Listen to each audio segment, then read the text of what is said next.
Apple's changing the game again. The iPhone 17 Air could be the lightest, slimmest iPhone in history, and today, we're diving into the design leaks, the new A19 chip, and how it stacks up against the Pro Max. The biggest shocker? iPhone 17 Air may feature a redesigned chassis, thinner bezels, curved edges, and possibly aluminum or a new lightweight titanium blend. Apple's chasing minimalism harder than ever. The Air is rumored to pack Apple's new A19 chip, built on a 2nm process, promising more efficiency and better thermal control.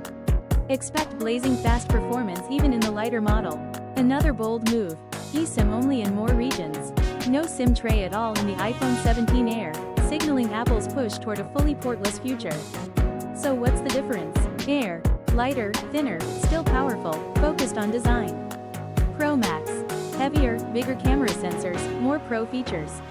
Apple's clearly diversifying the lineup even more in 2025. Apple usually drops the new iPhones in mid-September, so circle that in your calendar.